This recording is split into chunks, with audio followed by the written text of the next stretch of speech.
제발! 총구가 자신의 관자놀이에 향하는 그 순간 부상당한 어깨로 활을 든 한국의 양궁 소녀가 외쳤습니다.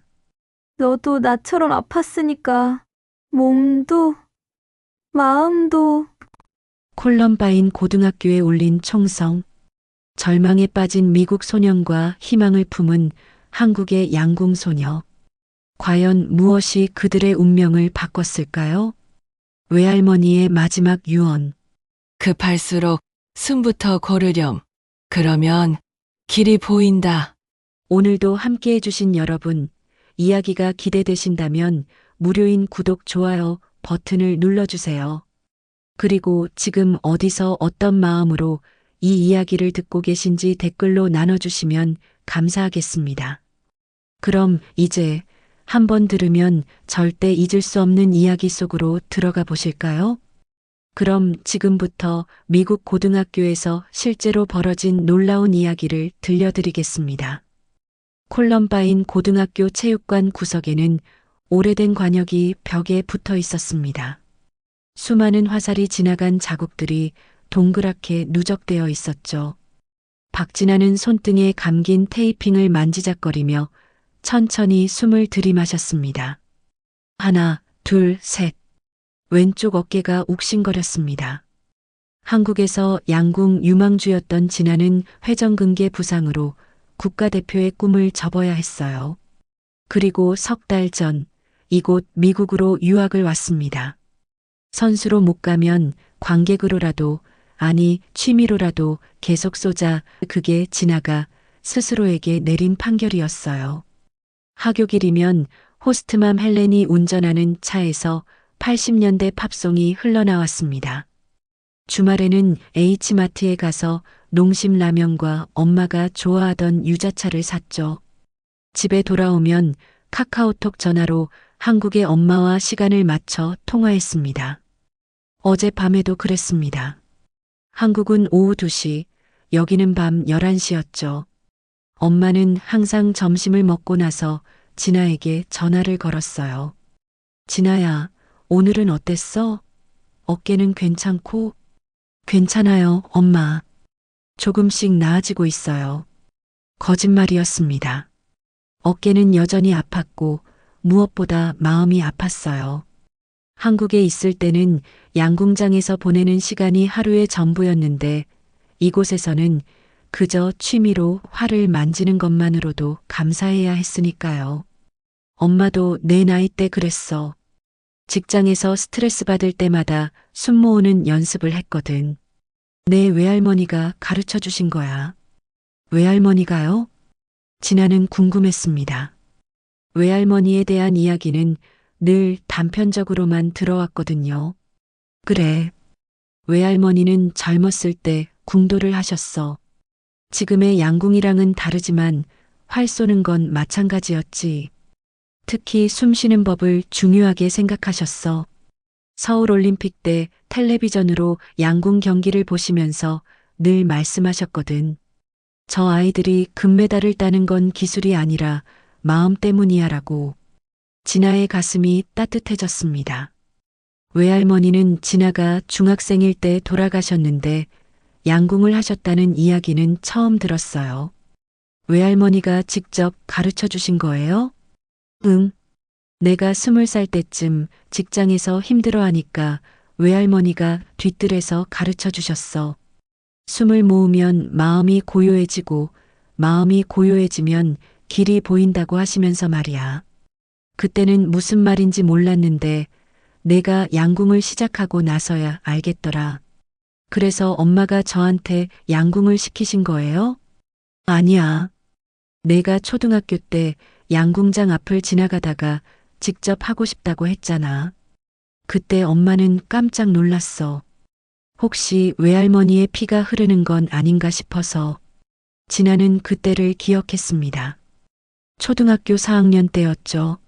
학교에서 돌아오는 길에 양궁장이 있었는데 유리창 너머로 사람들이 활을 쏘는 모습을 보고 있으면 왜인지 모르게 마음이 평화로워졌어요. 외할머니도 저처럼 부상을 당하신 적이 있어요? 외할머니는 부상보다 더 큰 아픔을 겪으셨지. 전쟁 때 고향을 떠나야 했거든. 그때 활도 포기해야 했고, 하지만 숨쉬는 법만은 평생 잊지 않으셨어. 그게 외할머니를 지켜준 힘이었던 것 같아. 엄마의 목소리가 조금 떨렸습니다.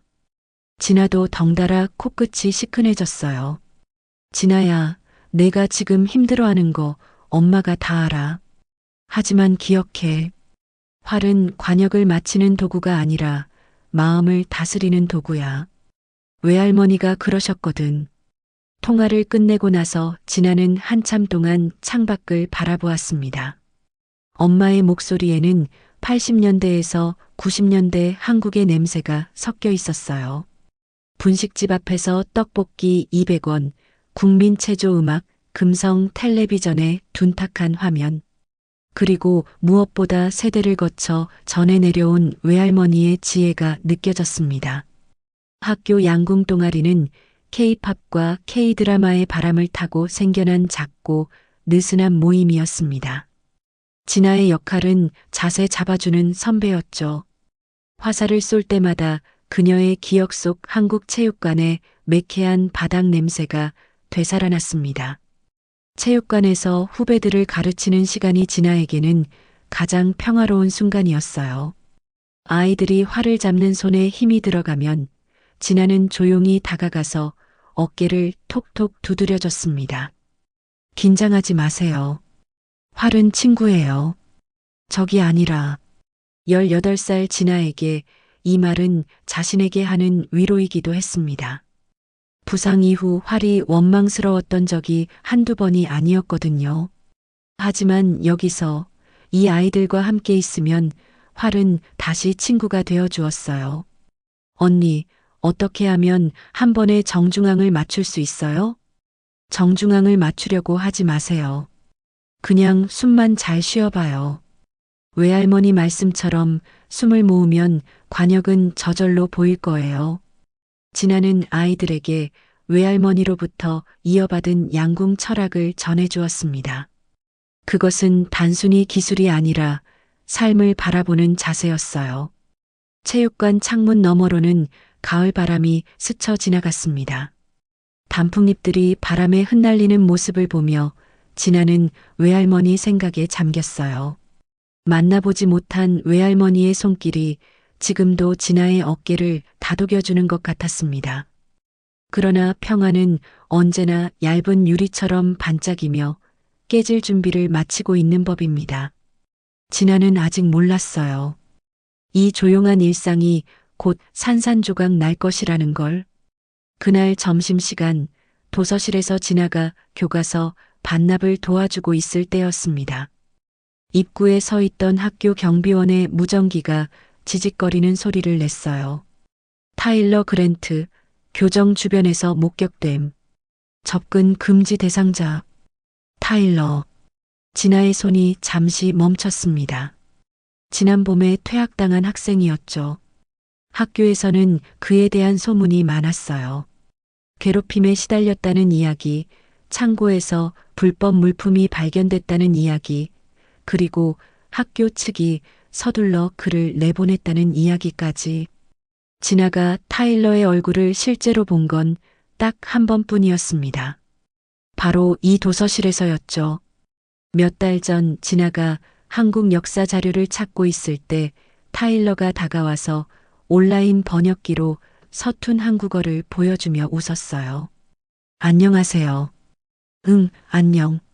내가 한국에서 왔다고 들었어. 내 새엄마가 한국 사람이라서 집에서 드라마를 같이 봤거든. 타일러의 영어는 빨랐지만 진아는 대충 알아들을 수 있었어요. 그때 타일러의 얼굴에는 어딘지 모르게 외로운 그림자가 드리워져 있었습니다. 새엄마랑 잘 지내? 응, 그런 편이야. 그런데 아빠는 좀 복잡해. 타일러는 그때 더 말하려다가 입을 다물었어요. 도서실 한편에서 다른 학생들이 웅성거리는 소리가 들렸거든요. 타일러를 바라보는 시선들이 곱지 않았습니다. 나 먼저 갈게. 타일러는 그렇게 말하고는 서둘러 자리를 떴어요. 그의 뒷모습에서 진아는 왠지 모를 쓸쓸함을 느꼈습니다. 한국에서 부상당한 후 사람들의 시선이 달라졌을 때의 그 기분과 비슷한 것 말이에요. 그날 밤 호스트맘 헬렌이 저녁 식탁에서 무심하게 말했습니다. 오늘 뉴스 봤니? 퇴학당한 학생들이 문제를 일으키는 사건이 늘고 있다더라. 이 동네 어른들도 서로 책임 미루기 바쁘고. 헬렌은 샐러드를 만들면서 계속 이야기했어요. 학교에서도 요즘 더 예민해졌어.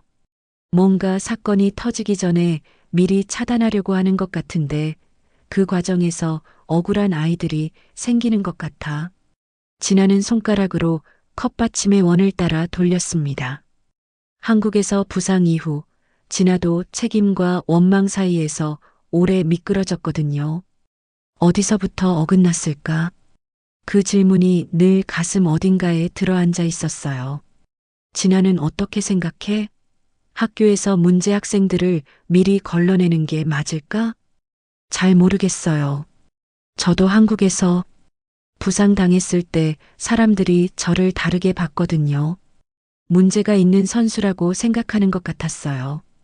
헬렌이 진아를 바라봤습니다. 진아의 목소리에 무언가 무거운 것이 담겨 있다는 걸 느꼈나 봐요.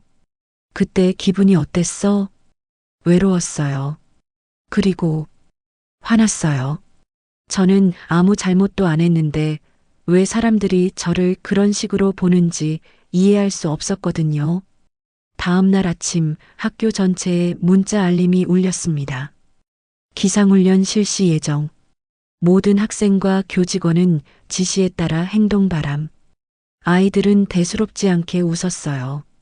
미국 학교에서는 가끔 이런 훈련을 하니까요. 어른들도 태연한 척했지만 진아는 복도를 걸으면서 뭔가 달라진 분위기를 느꼈습니다. 선생님들의 표정이 평소보다 굳어 있었고 경비원들이 자주 무전기를 확인했어요. 체육관으로 가는 길에 진아는 창문 너머로 교정을 살펴봤습니다. 평소와 다를 게 없어 보였지만 왜인지 가슴이 답답했어요. 양궁 동아리 시간에도 아이들이 평소보다 산만했습니다. 언니, 오늘 뭔가 이상하지 않아요? 선생님들이 다 긴장한 것 같은데. 아마 그냥 훈련 때문일 거야. 너무 신경 쓰지 마. 진아는 아이들을 안심시키려 했지만 스스로도 불안했어요. 한국에서 양궁을 할 때 코치가 자주 했던 말이 떠올랐습니다. 몸이 먼저 한다. 위험을 감지하는 건 머리가 아니라 몸이야. 진아의 몸은 지금 뭔가 잘못되고 있다고 신호를 보내고 있었어요. 왼쪽 어깨가 평소보다 더 욱신거렸고 심장 박동이 빨라졌습니다. 언니 활 쏠 때 숨 쉬는 거 다시 가르쳐 주세요. 한 후배가 다가와서 말했어요. 진아는 고개를 끄덕이며 활을 들어 올렸습니다. 자, 이렇게. 하나, 둘, 셋. 숨을 깊게 들이마시고 천천히 내쉬면서 관역에 집중해 봐요. 하지만 진아 자신도 집중이 잘 안 됐어요. 자꾸만 창밖이 신경 쓰였거든요. 교정 저편에서 누군가가 울타리를 따라 걷고 있는 것 같았는데 너무 멀어서 확실하지 않았어요. 가상훈련이라고 했는데 혹시 진짜 위험한 일이 생기는 건 아닐까? 진아는 외할머니가 엄마에게 했다던 말을 떠올렸습니다. 숨을 모으면 마음이 고요해지고 마음이 고요해지면 길이 보인다. 하지만 지금은 아무리 숨을 모아도 마음이 고요해지지 않았어요. 그때 복도에서 누군가의 발걸음 소리가 들렸습니다. 평소보다 빠르고 급한 발걸음이었어요. 진아는 활을 내려놓고 문 쪽을 바라봤습니다.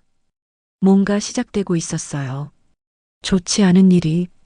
점심종이 치고 7분 뒤 복도는 비명으로 가득 찼습니다. 락다운. 모두 문 잠고. 교실 문들이 쾅쾅 소리를 내며 닫히기 시작했어요. 체육관 문고리도 덜컥 소리를 냈습니다. 진아와 함께 있던 양궁 동아리 아이들이 순간 얼어붙었어요. 언니, 우리. 어떻게 해야 해요? 아이들의 목소리가 떨렸습니다. 진아는 아주 천천히 숨을 들이켰어요. 외할머니가 엄마에게, 엄마가 진아에게 전해준 그 호흡법처럼요. 여기 뒤쪽 비상구 근처에 모이세요. 휴대폰은 무음으로 하고 숨은 코로 길게 쉬어요. 나만 보고 따라와요. 진아의 차분한 목소리에 아이들의 어깨가 조금씩 내려갔습니다. 한국에서 양궁을 할 때 배운 침착함이 이런 순간에 도움이 될 줄 몰랐어요. 멀리서 금속성 굉음이 났습니다. 총성이었어요. 발걸음과 고함 소리가 뒤섞였습니다. 그리고 갑자기 찾아온 통제되지 않은 침묵. 진아의 머릿속에 아버지가 했던 말이 떠올랐습니다. 관역은 다른 사람이 아니라 내 흔들리는 마음이다. 코치님한테 전화해 볼게요. 한 아이가 떨리는 손으로 번호를 눌렀어요. 하지만 연결음만 길게 울릴 뿐이었습니다. 바깥 상황이 어떤지 알 수 없었어요. 진아는 체육관 창문으로 다가가서 조심스럽게 밖을 내다봤습니다. 교정에는 아무도 보이지 않았어요. 너무 고요했습니다. 총성이 울린 뒤에 그 무서운 고요함이었어요. 그때 문틈을 통해 복도 끝이 보였습니다. 검은 후드를 쓴 실루엣이 천천히 걸어오고 있었어요. 손에는 총을 들고 있었습니다. 타일러? 진아의 심장이 쿵쾅거렸어요. 정말 타일러가 맞는 것 같았습니다.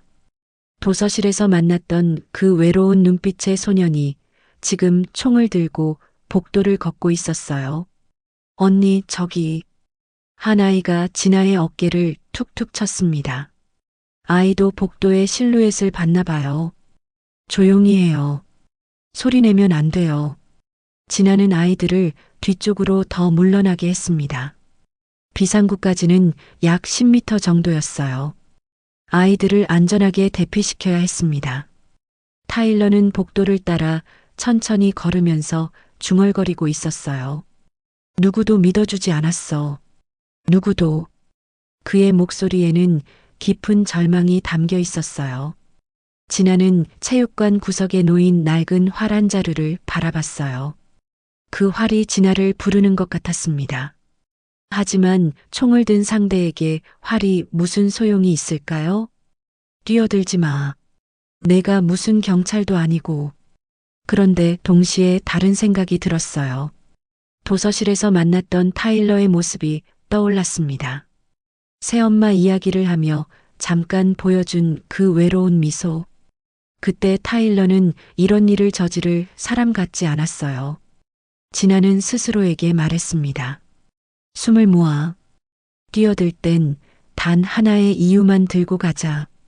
그 이유는 두 가지였어요. 아이들을 안전한 곳으로 내보내고 타일러와 대화해보기. 여러분, 제가 비상구 문을 열어볼게요. 준비되면 하나씩 조용히 나가요. 언니도 같이 가야 해요. 나는 조금 있다가 갈게요. 걱정 마세요. 아이들이 불안해하는 표정을 지었어요. 진아는 한 명씩 어깨를 톡톡 두드려주며 말했습니다. 외할머니가 그러셨어요. 위험할 때일수록 숨을 고르게 쉬어야 한다고. 그러면 길이 보인다고. 진아는 비상구 문 손잡이를 조심스럽게 돌렸어요. 다행히 문이 열렸습니다. 바깥은 교정 뒤편이었고 주차장으로 이어지는 길이 보였어요. 저기 주차장 쪽으로 가서 경찰차가 올 때까지 숨어 있어요. 아이들이 하나둘씩 밖으로 나가기 시작했어요. 진아는 마지막 아이가 나갈 때까지 기다렸습니다. 그때 복도에서 발걸음 소리가 더 가까워졌어요. 타일러가 체육관 쪽으로 오고 있는 것 같았습니다. 진아는 재빨리 문을 닫고 안으로 들어왔어요. 이제 체육관에는 진아 혼자만 남았습니다. 그리고 복도 너머에는 총을 든 타일러가 있었어요. 진아는 벽에 기대서 천천히 숨을 고르기 시작했습니다. 하나, 둘, 셋. 외할머니의 호흡법이 지금처럼 간절했던 적이 없었어요. 문 너머에서 타일러의 발걸음이 멈췄습니다. 체육관 문 앞에 서 있는 것 같았어요. 진아는 눈을 감고 더 깊게 숨을 들이마셨어요. 한국에서 양궁을 할 때 코치가 했던 말이 떠올랐습니다. 진짜 용기는 무모함이 아니야. 상황을 정확히 파악하고 최선의 선택을 하는 거지. 그때 복도에서 다른 목소리가 들렸어요. 타일러, 총을 내려놔. 우리가 이야기해보자. 이야기? 지금 와서 이야기라고? 아무도 내 말을 들어주지 않았잖아. 타일러의 목소리가 복도에 메아리 쳤어요. 분노와 절망이 뒤섞인 목소리였습니다. 진아는 조심스럽게 문틈으로 상황을 지켜봤어요. 총을 든 타일러와 대치하고 있는 선생님이 보였습니다. 정말 위험한 상황이었어요. 하지만 진아는 왜인지 타일러와 대화해야 한다는 생각이 들었습니다. 도서실에서 만났던 그 외로운 소년을 기억했거든요. 진아는 체육관 뒷문을 조심스럽게 열고 복도로 살금살금 나갔습니다. 형광등이 깜빡거리는 복도는 평소와 달리 음산했어요. 비상등의 붉은 불빛 아래에서 타일러와 마주쳤습니다. 그 순간 시간이 멈춘 것 같았어요. 타일러는 진아보다 머리 하나 정도 컸지만 지금은 어린아이처럼 보였습니다. 검은 후드 아래로 드러난 얼굴은 창백했고 눈은 빨갛게 충혈되어 있었어요. 입술은 파랗게 질려 있었고 온몸이 미세하게 떨리고 있었습니다. 그리고 그의 손에는 검은색 권총이 들려 있었어요. 타일러. 진아가 그의 이름을 부르자 타일러가 움찔하며 고개를 돌렸습니다. 마치 자신의 이름을 부르는 사람이 있다는 게 믿기지 않는다는 듯한 표정이었어요. 내가 날 알아? 타일러의 목소리는 갈라져 있었습니다. 마치 며칠 동안 잠을 못 잔 사람처럼 쉰 목소리였어요. 도서실에서 인사했잖아. 내 새엄마가 한국 사람이라고 했지. 집에서 드라마를 같이 본다고. 진아는 가능한 한 차분하게 말했습니다. 양궁을 할 때처럼 호흡을 고르며 말이에요. 타일러의 얼굴에 잠깐 당황스러운 표정이 스쳤습니다. 아마 진아가 그때의 대화를 기억하고 있다는 게 의외였나 봐요. 그래서 다들 나를 괴물로 보는데 넌 무슨 친구라도 되려고 나온 거야? 타일러의 목소리에는 자조적인 웃음이 섞여 있었어요. 하지만 진아는 그 웃음 뒤에 숨어 있는 깊은 상처를 느낄 수 있었습니다. 나도 괴물 취급받았어. 진아가 낮지만 또렷하게 말했습니다. 한국에서 부상당했을 때 하루아침에 유망주에서 문제 선수가 됐거든. 타일러가 눈을 깜빡였어요. 진아의 말이 예상과 달랐나 봅니다. 그건 내 몸에 생긴 문제지. 난 다르다고. 타일러의 목소리가 더 심하게 갈라졌어요. 총을 든 손이 떨리기 시작했습니다. 난 억울해. 정말 억울하다고. 창고에서 발견된 그거 내 것이 아니었어. 정말로. 하지만 아무도 믿어주지 않았어. 부교장은 심지어 문제야 하나 치우면 학교가 조용해진다고 다른 선생님한테 말하는 걸 들었거든. 진아의 등줄기가 차가워졌습니다. 그 말을 들었을 때 타일러가 얼마나 절망했을지 상상이 됐어요. 진아도 한국에서 비슷한 경험을 했거든요. 부상 이후 코치들이 뒤에서 저 애는 이제 끝났어라고 속삭이는 소리를 들었을 때의 그 기분. 그래서 오늘 내가 이런 일을 하는 거야? 진아는 타일러의 눈을 똑바로 바라보며 물었어요. 비난하는 어조가 아니라 정말 궁금하다는 듯이. 이건 끝내려는 게 아니야. 타일러가 갑자기 소리쳤어요. 보여주려는 거야. 내가 먼저 시작한 게 아니라는 걸. 나를 이렇게 만든 건 이 학교라는 걸. 멀리서 사이렌 소리가 들려왔습니다. 처음에는 희미했지만 점점 커지고 있었어요. 경찰차, 구급차, 소방차. 여러 대가 동시에 오는 것 같았습니다. 타일러도 그 소리를 들었는지 고개를 창문 쪽으로 돌렸어요. 벌써 왔네. 타일러가 쓴웃음을 지었습니다. 이제 정말 끝이구나. 진아는 자신이 손에 들고 있던 활을 내려다봤어요. 낡고 작은 활이었지만 외할머니로부터 이어받은 철학이 담겨 있었습니다. 활은 누군가를 해치는 도구가 아니라 마음을 다스리는 도구라고 외할머니가 말씀하셨거든요. 진아는 천천히 활을 바닥에 내려놓았습니다. 그리고 두 손을 들어 보였어요. 타일러, 잠깐만. 총 내려놓고 나랑 숨부터 맞춰보자. 뭐라고? 타일러가 어리둥절한 표정을 지었어요. 이런 상황에서 숨을 맞추자니 무슨 말인지 이해가 안 됐나 봅니다. 하나, 둘, 셋, 넷. 진아가 천천히 숨을 들이마시며 세기 시작했어요.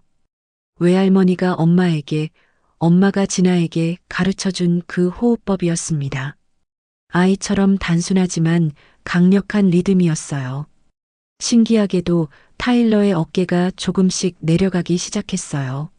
무의식적으로 진아의 호흡에 맞춰지고 있는 것 같았습니다. 왜 그런 식으로 숨을 쉬는 거야? 타일러의 목소리가 조금 부드러워졌어요. 여전히 총은 손에 들고 있었지만 예전보다는 덜 위협적으로 보였습니다. 우리 외할머니가 가르쳐 주신 거야. 마음이 흔들릴 때, 세상이 무너져 내릴 것 같을 때 숨을 고르면 길이 보인다고 하셨어. 진아는 한 걸음씩 조심스럽게 타일러에게 다가갔어요. 타일러는 뒤로 물러서지 않았습니다. 내 외할머니도 힘든 일을 겪으셨어? 응. 전쟁 때 고향을 떠나야 했대. 사랑하는 사람들과 헤어져야 했고 꿈도 포기해야 했어. 하지만 포기하지 않은 게 하나 있었어. 뭔데? 타일러가 진짜 궁금하다는 듯이 물었어요. 총을 든 손에서 힘이 조금 빠진 것 같았습니다. 사람을 믿는 마음. 진아는 이제 타일러로부터 팔길이 정도 떨어진 곳에 서 있었어요. 가까이서 보니 타일러의 눈에 눈물이 고여 있었습니다. 타일러, 너도 사람을 믿고 싶었던 거 아니야? 그래서 새엄마랑 드라마도 보고 도서실에서 나한테 한국어로 인사도 해본 거지? 아무도. 타일러의 목소리가 떨렸어요. 아무도 내 말을 믿어주지 않았어. 새엄마도 결국 아빠 편만 들었어. 타일러는 원래 문제가 있던 아이였다고 아빠한테 말하는 걸 들었거든. 진아의 가슴이 아팠어요. 자신이 한국에서 들었던 말들이 떠올랐습니다. 원래 자세에 문제가 있었어. 무리했으니까 다친 거지. 이제 끝난 선수야. 그런 말들이 얼마나 깊은 상처를 남기는지 진아도 알고 있었거든요. 지금이라도 늦지 않았어, 타일러. 그때였어요. 옆 복도에서 갑자기 누군가가 으악 하고 비명을 지르며 뛰어나오는 소리가 들렸습니다. 아마 다른 교실에 숨어 있던 학생이 무서워서 뛰쳐나온 것 같았어요. 타일러의 시선이 번개처럼 그쪽으로 튀었어요. 순간 모든 긴장이 다시 팽팽해졌습니다. 타일러의 손에 다시 힘이 들어갔고 총구가 흔들렸어요. 또 시작이다. 또 내 탓이라고 하겠지. 타일러의 목소리에 절망이 가득했어요. 진아와의 대화로 잠깐 진정됐던 마음이 다시 어둠 속으로 빠져들고 있었습니다. 타일러, 나만 봐. 그쪽은 신경 쓰지 마. 하지만 이미 늦었어요. 타일러는 완전히 동요하기 시작했습니다. 온몸이 떨렸고 눈빛이 다시 혼란스러워졌어요. 모든 게 내 잘못이라고 하겠지. 항상 그랬잖아. 사이렌 소리는 이제 바로 코앞까지 다가온 것 같았어요. 복도 저편에서 무거운 발걸음 소리도 들렸습니다. 경찰들이 건물에 진입한 것 같았어요. 타일러, 아직 늦지 않았어. 총을 내려놔. 진아는 더 가까이 다가가려 했어요. 하지만 그 순간 타일러가 총을 들어 올렸습니다. 진아를 겨누는 게 아니었어요. 자기 자신의 머리 쪽으로요. 타일러 안 돼. 진아의 심장이 멈출 것 같았어요. 절대로 이런 결말이어서는 안 됐습니다. 타일러는 나쁜 사람이 아니었어요. 그냥 세상의 어둠에 혼자 맞서다가 길을 잃은 외로운 소년이었습니다. 시간이 더디게 흘러갔어요. 진아의 머릿속에서는 수많은 생각들이 번개처럼 스쳐 지나갔습니다. 이 순간 외할머니의 목소리가 들리는 것 같았어요. 숨을 모으면 마음이 고요해지고 마음이 고요해지면 길이 보인다. 타일러, 제발. 진아의 간절한 외침이 복도에 메아리 쳤습니다. 타일러의 손이 떨리며 총구가 자신의 관자놀이에 더 가까워졌어요. 이 순간이 정말 마지막이 될 수도 있다는 생각에 진아의 온몸에 소름이 돋았습니다. 그때 갑자기 체육관 쪽에서 코치 그린의 목소리가 들렸어요. 얘들아, 이리로, 빨리. 아직 대피하지 못한 학생들이 있었던 거예요. 타일러가 번개처럼 소리나는 쪽으로 몸을 틀었습니다. 진아의 심장이 쿵 하고 떨어졌어요. 안 돼. 다른 사람들한테 해를 끼치면 안 돼. 타일러, 제발 들어봐. 하지만 타일러는 이미 체육관 쪽으로 걸음을 옮기고 있었어요. 그의 눈빛이 완전히 달라졌습니다. 진아와 대화하던 때의 그 연약함은 사라지고 다시 절망과 분노가 가득한 눈이 되었어요. 진아의 시야가 흐려졌습니다. 급하게 돌아보니 체육관 벽 높은 곳에 빨간 비상벨 버튼이 보였어요. 투명한 플라스틱 뒤에 있는 작은 버튼이 마치 진아를 부르는 것 같았습니다. 숨을 모아. 선택은 한 문장처럼 명확해야 해. 외할머니의 목소리가 귓가에 맴돌았어요. 진아는 바닥에 놓아둔 활을 재빨리 집어들었습니다. 체육관 구석에 화살통이 있었어요. 하나만이라도. 진아는 화살 한 개를 집어 활에 걸었습니다. 왼쪽 어깨가 욱신거렸어요. 부상당한 어깨로 활을 당기는 건 정말 아팠거든요. 하지만 지금은 아픔을 느낄 시간이 없었습니다. 사람이 아니라 상황을 멈추는 거야. 진아는 깊게 숨을 들이마셨습니다. 한국에서 양궁을 할 때처럼 세상의 모든 소음이 사라지고 오직 목표만 보이는 그 순간처럼요. 하지만 어깨 통증 때문에 집중이 쉽지 않았어요. 하나, 둘, 셋. 외할머니의 호흡법을 따라했습니다. 통증을 견디며 활시위를 천천히 당겼어요. 부상당한 근육이 비명을 지르는 것 같았지만 진아는 이를 악물고 버텼습니다. 목표는 벽 높은 곳에 있는 비상벨 버튼. 거리는 약 10m. 평소라면 쉬운 거리였지만 지금은 어깨 부상 때문에 자세가 흔들렸어요. 진아가 작은 신음을 흘렸습니다. 어깨에 찌릿한 통증이 뻗쳤거든요. 하지만 포기할 수 없었어요. 타일러가 체육관으로 향하고 있었고 그곳에는 아직 대피하지 못한 사람들이 있었거든요. 진아는 눈을 감았습니다. 한국에서 마지막으로 쏜 화살을 떠올렸어요. 그때도 어깨가 아팠지만 마지막까지 최선을 다했었죠. 엄마, 외할머니, 저에게 힘을 주세요. 눈을 뜨자 비상벨 버튼이 선명하게 보였어요. 진아는 마지막으로 숨을 깊게 들이마시고 활시위를 놓았습니다.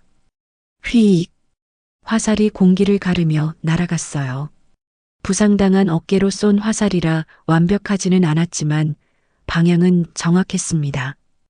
딱! 화살이 비상벨의 투명한 플라스틱 커버를 관통하며 버튼을 눌렀어요. 그 순간 귀를 찢을 듯한 경보음이 복도 전체를 가득 채웠습니다. 웨엥, 웨엥. 동시에 천장의 스프링클러에서 물이 폭포처럼 쏟아져 내리기 시작했어요. 화재 경보 시스템이 작동한 거였습니다. 으악, 뭐야 이게. 타일러가 갑작스러운 물줄기에 당황하며 소리쳤습니다. 물이 얼굴에 쏟아지자 시야가 흐려졌고 바닥이 순식간에 미끄러워졌어요. 뭐야, 이게 뭐야? 타일러가 당황하며 소리쳤습니다. 총을 든 손을 들어 물을 가리려 했지만 스프링클러에서 나오는 물줄기는 너무 강했어요. 진아도 화살을 쏜 후 어깨 통증 때문에 그 자리에 주저앉았습니다. 왼쪽 어깨가 불타는 것처럼 아팠어요. 하지만 해냈다는 안도감이 더 컸습니다. 진아가 어깨를 움켜쥐며 신음했어요. 부상당한 어깨로 활을 당기는 것은 정말 무리였거든요. 하지만 상황을 바꿔놓았어요.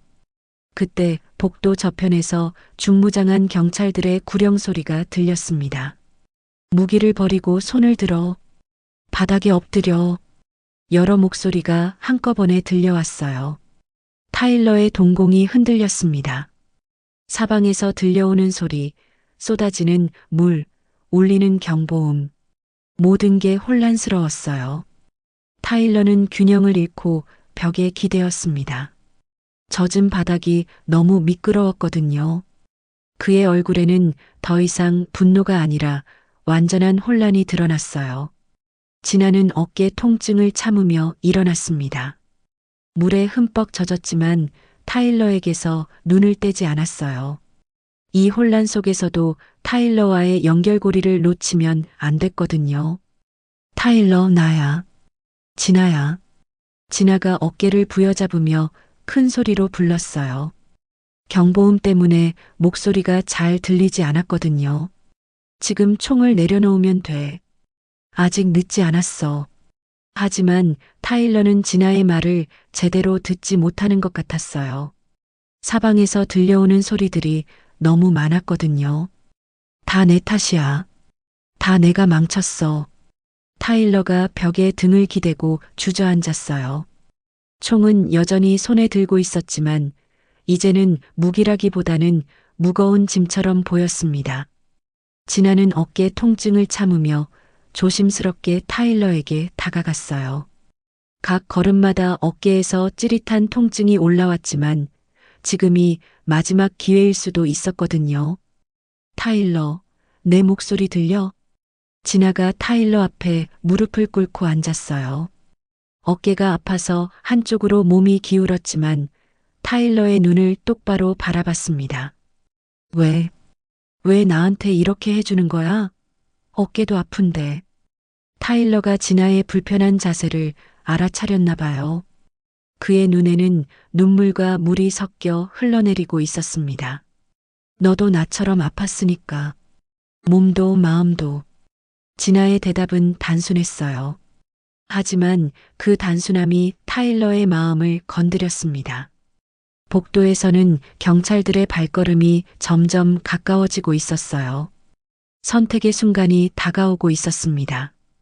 병원 불빛은 한국 겨울 오후처럼 희끗했습니다. 진아의 팔에는 링거가 꽂혀 있었고 왼쪽 어깨는 두꺼운 붕대로 감겨 있었어요. 헬렌과 호스트 파더 짐이 침대 옆에서 손을 잡고 앉아 있었습니다. 넌 정말 용감했어, 진아. 헬렌의 목소리가 떨렸어요. 진아가 병원으로 실려온 후 밤새 잠을 못 잤거든요. 용감하지 않았어요. 그냥 무서웠어요. 진아는 눈을 감았습니다. 여전히 잔상이 밀려왔어요. 물줄기, 경보음, 타일러의 떨림, 그리고 자신의 떨림까지. 마지막 순간이 생생했습니다. 스프링클러가 작동한 후 타일러가 혼란스러워하는 사이 경찰들이 진입했어요. 타일러는 결국 총을 바닥에 떨어뜨리고 무릎을 꿇었습니다. 그때 진아도 어깨 통증을 이기지 못하고 쓰러졌고요. 의사가 그러는데 내 어깨 상태가 많이 악화됐대. 앞으로 몇 달은 재활 치료를 받아야 한다고. 짐의 말에 진아는 고개를 끄덕였어요. 예상했던 일이었거든요. 이미 부상당한 어깨로 활을 당기는 건 무모한 일이었으니까요. 그래도 후회하지 않아요. 며칠 후 학교에서는 진아를 영웅이라고 부르기 시작했어요. 지역 방송국에서 인터뷰 요청이 들어왔고 신문사에서도 연락이 왔습니다. 하지만 진아의 손은 차갑게 식어 있었어요. 전 아직 인터뷰는 못해요. 대신 진아가 한 일은 편지를 쓰는 것이었습니다. 한 통은 타일러의 한국인 새엄마 지수 씨에게, 한 통은 타일러에게 보낼 편지였어요. 타일러에게 보내는 편지를 먼저 썼습니다. 타일러에게 너를 구하려다 내가 무엇을 잃을 뻔했는지, 그리고 너를 이해하려다 내가 무엇을 얻었는지 동시에 말하고 싶어. 나도 한국에서 부상 후에 똑같은 기분을 느꼈어. 수치스러웠고 주변 어른들의 침묵이 무서웠어. 강해야 한다는 압박감도 견디기 힘들었고, 하지만 버틸 수 있었던 건 매일 아침 엄마와 함께 끓여 먹던 미역국의 따뜻함 같은 사소한 것들이었어. 외할머니로부터 이어받은 숨쉬는 법도 그랬고, 너에게도 그런 따뜻함이 있었으면 좋겠어. 새엄마와 함께 본 드라마처럼 작지만 진실한 연결고리 말이야. 진아가 지수 씨에게 보내는 편지는 더 신중하게 썼어요. 지수 씨께 저는 타일러와 도서실에서 만난 적이 있는 진아라고 합니다. 타일러가 지수 씨에 대해 이야기할 때 그의 눈에 따뜻함이 있었어요. 타일러는 나쁜 아이가 아닙니다. 단지 아무도 자신의 말을 들어주지 않는다고 생각했을 뿐이에요. 한국에서 온 지 오래되신 지수 씨라면 아실 거예요. 때로는 언어가 달라도 문화가 달라도 진심은 통한다는 걸. 타일러에게도 그런 기회가 필요해요. 타일러가 지수 씨와 함께 본 드라마 이야기를 할 때 정말 행복해 보였어요. 그때의 타일러가 진짜 타일러예요. 한국인으로서 한국인에게 부탁드립니다. 타일러를 포기하지 말아주세요. 박진아 올림. 편지를 붙인 후 며칠이 지났어요. 그러던 어느 날 예상치 못한 답장이 도착했습니다. 지수 씨가 떨리는 글씨로 쓴 편지였어요. 진아에게 나는 그 아이의 어른이었지만 아무것도 몰랐습니다. 한국에서 온 지 20년 나도 여기서 숨을 참고 살았어요. 남편과 타일러 사이에서 중재하려고 했지만 결국 남편 편만 들게 됐어요. 타일러가 그렇게 외로워하는 줄 몰랐습니다. 당신의 숨쉬는 법을 배우고 싶어요. 그리고 타일러와 다시 드라마를 보고 싶습니다.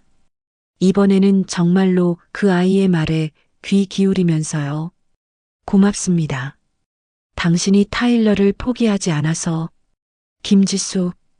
진아는 그 편지를 가만히 접었습니다.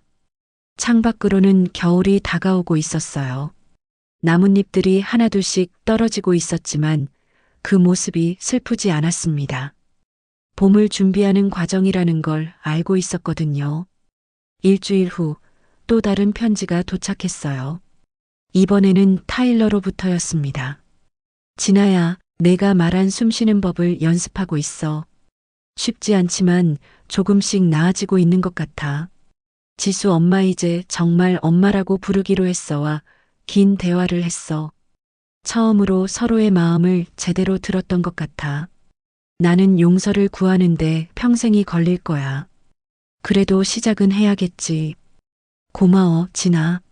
너 때문에 나는 다시 사람을 믿을 용기를 얻었어. 생크유. 타일러.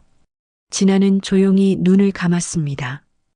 어깨는 여전히 아팠지만 마음은 따뜻했어요. 병실 창문 너머로 헬렌이 들어왔습니다. 손에는 따뜻한 코코아 한 잔이 들려 있었어요. 진아, 기분이 어때? 좋아요. 정말 좋아요. 진아는 코코아를 한 모금 마셨습니다. 달콤하고 따뜻한 맛이 온몸으로 퍼져나갔어요. 마치 엄마가 끓여주던 미역국처럼요. 내일 퇴원한대. 그럼 학교에 복귀할 수 있어? 네. 아이들이 기다리고 있을 거예요. 진아는 양궁 동아리 아이들이 생각났어요. 그날 이후로 아이들이 매일 문자를 보내왔거든요. 언니 빨리 나와서 다시 활 쏘는 법 가르쳐 주세요라고요. 어깨가 완전히 나을 때까지는 활을 쏠 수 없을 텐데. 괜찮아요. 활을 쏘지 못해도 숨 쉬는 법은 가르쳐 줄 수 있어요. 진아는 창밖을 바라보며 미소 지었습니다. 외할머니가 엄마에게, 엄마가 진아에게 전해준 그 지혜를 이제 더 많은 사람들과 나눌 수 있을 것 같았어요. 시간이라는 큰 그릇이 아주 조금 덜 흔들리는 것 같았습니다. 학교 강당에는 사람들이 가득 찼습니다. 교육부 관계자들, 학부모들, 학생들, 그리고 지역사회 인사들까지. 무대 뒤 현수막에는 과하게 번쩍이는 문구가 적혀 있었어요. 우리의 영웅, 우리 학교의 자랑이라고요. 진아는 그 문구를 보며 씁쓸한 미소를 지었습니다. 영웅이라. 정말 자신이 영웅일까요? 진아, 준비됐니? 교장 선생님이 다가와서 물었어요. 오늘은 그 사건 이후 처음으로 열리는 공청회였습니다. 학교 측에서는 진아를 앞세워 학교의 이미지를 회복하려고 했어요. 네, 준비됐습니다. 진아는 왼쪽 어깨를 살짝 움직여 봤어요. 아직도 아팠지만 많이 나아진 상태였습니다. 물리치료를 받으면서 조금씩 회복되고 있었거든요. 단상에 오르자 수백 개의 시선이 진아에게 집중됐습니다. 사람들은 박수를 치며 진아를 맞았어요. 하지만 진아는 그 박수가 어딘지 어색하게 느껴졌습니다. 여러분, 안녕하세요. 진아가 마이크 앞에 섰어요. 손바닥에 땀이 어렸습니다. 준비해온 말들이 있었지만 갑자기 다른 말을 하고 싶어졌어요. 저는 영웅이 아닙니다. 강당이 순간 조용해졌습니다. 웅성거림이 번지기 시작했어요. 사람들은 진아가 겸손한 말을 하는 거라고 생각했겠지만 진아는 진심이었습니다. 저는 그냥 숨을 모으는 법을 배운 학생입니다. 그리고 오늘은 어른들이 숨을 모아서 제 이야기를 들어주셨으면 합니다. 교장 선생님의 표정이 굳어졌어요. 이런 방향의 이야기는 예상하지 못했거든요. 진아는 차분히 말을 이어갔습니다. 타일러는 나쁜 아이가 아니었습니다. 도서실에서 만났을 때 그는 새엄마와 함께 본 한국 드라마 이야기를 하며 웃었어요. 그때 그의 눈에는 따뜻함이 있었습니다. 강당 뒤편에서 한 여성이 고개를 들었어요. 바로 타일러의 새엄마 지수 씨였습니다. 진아와 편지를 주고받은 후 오늘 공청회에 참석하기로 했거든요. 하지만 그 따뜻함이 어떻게 절망으로 바뀌었을까요? 창고에서 발견된 물건이 자신의 것이 아니라고 말했을 때 누가 그의 말을 들어줬을까요? 부교장이 자리에서 불편하게 몸을 움직였습니다. 진아는 그를 바라보며 계속 말했어요. 퇴학 과정에서의 절차는 공정했을까요? 문제야 하나 치우면 학교가 조용해진다는 말이 정말 교육자의 입에서 나와야 하는 말일까요? 이제 강당은 완전히 조용해졌습니다. 사람들이 진아의 말에 집중하고 있었어요. 저는 한국에서 부상을 당했을 때 비슷한 경험을 했습니다. 사람들은 원인을 찾기보다는 누군가를 탓하기 바빴어요. 원래 자세에 문제가 있었다. 무리했으니까 다친 거다. 그런 말들이 얼마나 아픈지 알고 있습니다. 진아의 목소리가 조금 떨렸어요. 하지만 계속 말했습니다. 어떤 날은 비가 옵니다. 비가 올 때는 우산이 아니라 지붕을 생각해야 합니다. 타일러 같은 아이들이 다시 생기지 않으려면 우리는 더 큰 지붕을 만들어야 해요. 강당 여기저기서 고개를 끄덕이는 사람들이 보였습니다. 특히 학부모들 사이에서요. 그때 강당 뒤편에서 지수 씨가 일어섰습니다. 모든 시선이 그녀에게 쏠렸어요. 실례합니다. 저는 타일러의 새엄마입니다. 지수 씨의 목소리가 떨렸어요. 하지만 용기를 내어 말했습니다. 미안합니다. 우리 가족도 숨을 참고 살았습니다. 타일러의 억울함이 쌓여가는 걸 보면서도 제대로 대처하지 못했어요. 지수 씨가 고개를 숙여 인사했습니다. 한국에서 온 지 20년이 됐지만 여전히 이 사회에서 목소리를 내는 게 어려웠습니다. 하지만 오늘 저는 제 귀를 엽니다. 그리고 제 입도 엽니다. 예상치 못한 고백에 강당이 숙연해졌습니다. 몇몇 사람들의 눈에서 눈물이 흘러내렸어요. 진아는 마지막 말을 조심스럽게 꺼냈습니다. 타일러는 법의 판단을 받게 될 겁니다. 그것은 당연한 일이에요. 하지만 이 학교의 어른들도 스스로를 판단해야 합니다. 진아는 단상에서 부교장을 바라봤어요. 그리고 교장, 다른 선생님들도요. 우리에게 필요한 건 더 큰 관역이 아니라 더 깊은 숨입니다. 외할머니가 말씀하셨어요.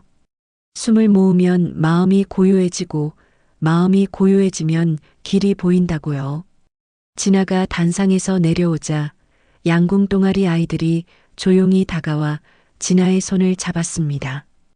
그 손길이 영웅이라는 말보다 훨씬 무겁게 느껴졌어요. 언니 정말 멋있었어요. 우리도 언니처럼 용기 있는 사람이 되고 싶어요.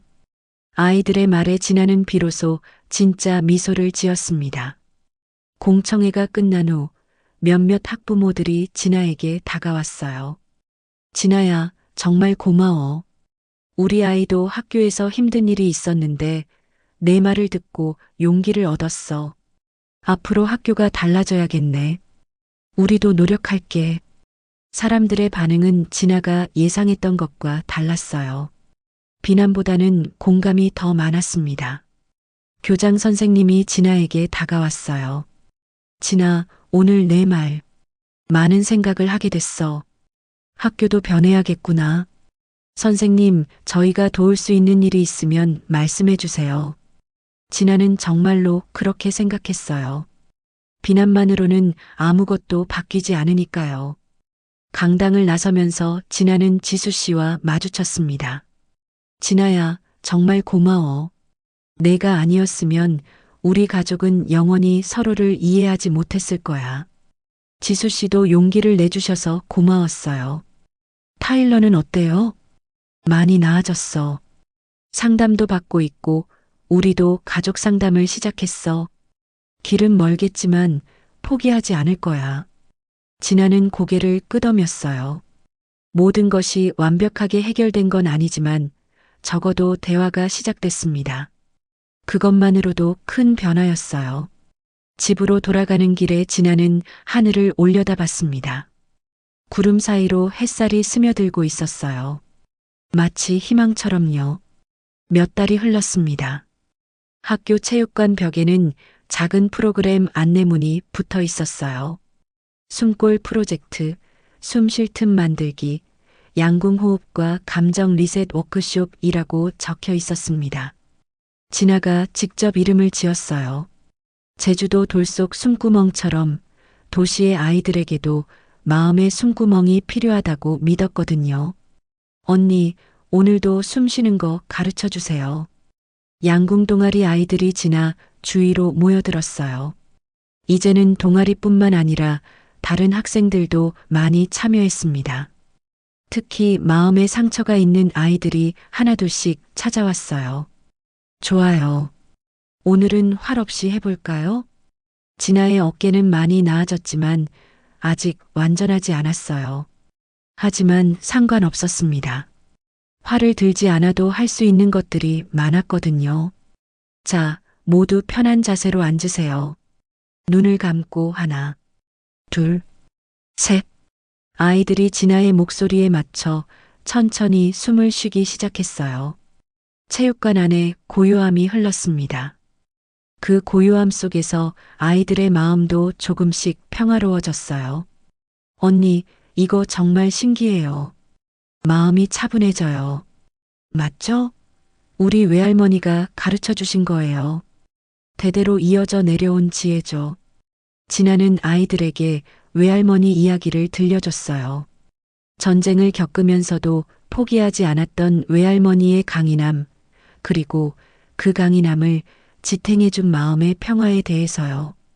겨울 방학이 되자 진아와 헬레는 한국을 찾았습니다. 인천공항에 내리는 순간 고향의 냄새가 진아를 감쌌어요. 김치찌개 냄새, 장독대 냄새, 그리고 무엇보다 그리웠던 엄마의 냄새. 진아야. 엄마가 두 팔을 벌리고 달려왔어요. 진아는 엄마 품에 안기며 그동안 참았던 눈물을 쏟아냈습니다. 엄마, 보고 싶었어요. 우리 딸 정말 많이 컸구나. 뉴스에서 봤어. 엄마가 얼마나 자랑스러웠는지 몰라. 집으로 돌아가는 길, 서울의 풍경이 새롭게 보였어요. 아파트 단지, 분식집, 학원 간판들, 모든 것이 그리웠던 일상이었습니다. 집에 도착하자 낡은 아파트의 부엌에는 여전히 노란 조명이 켜져 있었어요. 엄마는 예전처럼 미역국을 끓이고 있었습니다. 엄마, 제가 한국에 돌아오는 날 눈이 올 줄 알았어요? 그럼 우리 딸이 오는데 하늘이 선물을 안 줄 리 있겠니? 정말로 창밖에는 첫눈이 내리기 시작했어요. 하얀 눈송이들이 창문에 닿았다가 사라지기를 반복했습니다. 엄마, 이제 활은 누군가를 맞히는 도구가 아니라고 생각해요. 마음을 맞추는 방법이에요. 엄마가 미역국을 저으며 웃었습니다. 그게 진짜 한국 양궁의 힘이지. 숨 모으는 힘 말이야. 저녁을 먹고 나서 진아는 엄마와 함께 오래된 사진첩을 꺼내봤어요. 그 안에는 외할머니의 사진도 있었습니다. 젊은 시절의 외할머니가 활을 들고 있는 흑백 사진이었어요. 외할머니도 정말 예쁘셨네요. 그래. 외할머니는 활 쏘는 자세가 정말 아름다우셨어. 마치 춤을 추는 것 같았다고 외할아버지가 그러셨거든. 진아는 외할머니의 사진을 오래 바라봤어요. 비록 만나지 못했지만 그 지혜는 엄마를 통해 그리고 진아를 통해 계속 이어지고 있었습니다. 이제는 미국의 아이들에게도 전해지고 있고요. 며칠 후 진아는 한국의 양궁장을 찾았어요. 어릴 때 다녔던 그곳은 여전히 그대로였습니다. 진아 아니야? 예전 코치님이 진아를 알아봤어요. 코치님, 안녕하세요. 뉴스에서 봤어. 정말 대단하더라. 우리 진아가 그런 일을. 코치님의 눈에 눈물이 고였어요. 진아도 덩달아 코끝이 시큰해졌습니다. 코치님, 활 한 번만 더 쏴봐도 될까요? 그럼 당연하지. 진아는 오랜만에 활을 들어 올렸어요. 어깨가 아직 완전하지 않아서 예전만큼은 아니었지만 그래도 활을 드는 기분은 여전했습니다. 관역을 바라보며 진아는 숨을 고르기 시작했어요. 하나, 둘, 셋. 외할머니의 호흡법이 몸에 스며들었습니다. 활 시위를 당기는 순간 진아의 마음속에는 미국에서 만난 아이들의 얼굴이 떠올랐어요. 타일러의 얼굴도, 양궁 동아리 아이들의 얼굴도, 그리고 앞으로 만날 모든 아이들의 얼굴도요. 휘익. 화살이 날아가서 관역의 중심 근처에 꽂혔어요. 정확히 중앙은 아니었지만 진아는 만족스러웠습니다. 관역의 중심은 이제 중요하지 않았거든요. 중요한 건 마음의 중심을 잃지 않는 것이었으니까요. 미국으로 돌아가는 비행기 안에서 진아는 창밖을 바라봤어요. 태평양 위에 구름들이 흘러가고 있었습니다. 구름처럼 모든 것은 변하지만 변하지 않는 것도 있다는 걸 진아는 알고 있었어요. 봄이 왔습니다. 콜럼바인 고등학교 교정에는 벚꽃이 피기 시작했어요. 진아는 우편함에서 작은 봉투 하나를 발견했습니다. 타일러에게서 온 편지였어요. 진아에게 내가 가르쳐준 숨 쉬는 법을 매일 연습하고 있어. 처음에는 어려웠지만 이제 조금씩 익숙해지고 있어. 지수 엄마와의 관계도 많이 좋아졌어. 이제 정말로 가족 같은 느낌이야. 상담 선생님도 내가 많이 변했다고 하셔. 나는 용서받는데 평생이 걸릴지도 몰라. 하지만 포기하지 않을 거야. 내가 말했듯이 지금부터가 진짜 시작이니까. 고마워, 진아. 너 덕분에 나는 다시 숨 쉬는 법을 배웠어. 타일러. 진아는 편지를 읽고 조용히 눈을 감았습니다. 길은 아직 멀고 험했지만 적어도 방향은 정해졌어요. 체육관에서 아이들이 기다리고 있었습니다. 오늘도 숨골 프로젝트 시간이었거든요. 언니, 오늘은 뭘 배워요? 오늘은 특별한 거 해볼까요? 관역 없이 활을 쏘는 거예요. 관역 없이요? 네. 때로는 목표가 보이지 않을 때가 있어요. 그럴 때는 관역을 만들어야 해요. 마음속에. 진아는 활을 들어 올렸습니다. 화살을 걸고 깊게 숨을 들이마셨어요. 체육관 안의 모든 소음이 사라지고 고요함만 남았습니다. 하나, 둘, 셋. 아이들도 함께 숨을 쉬기 시작했어요. 그 순간 관역은 벽에 있는 것이 아니었습니다. 관역은 서로의 마음속에 있었어요. 함께 서 있을 수 있는 그 따뜻한 점이었습니다. 진아는 화살을 쏘지 않았습니다. 대신 미소 지었어요. 그 미소가 오래전 엄마가 들려준 서울 올림픽의 환호처럼 조용히 세상으로 퍼져나갔습니다. 외할머니의 지혜가, 엄마의 사랑이, 그리고 진아의 용기가 하나로 이어져 새로운 희망을 만들어내고 있었습니다. 숨을 모으면 길이 보인다는 그 오래된 진리처럼요. 여러분도 진아처럼 일상 속에서 작은 영웅이 될 수 있습니다. 댓글로 여러분의 생각과 경험을 들려주세요. 여러분의 따뜻한 마음이 누군가에게는 절망 속에서 찾은 한 줄기 빛이 될 수 있을 것입니다. 진아와 타일러의 이야기를 끝까지 들어주셔서 감사합니다. 다음에도 더 감동적인 이야기로 찾아뵙겠습니다. 사랑합니다.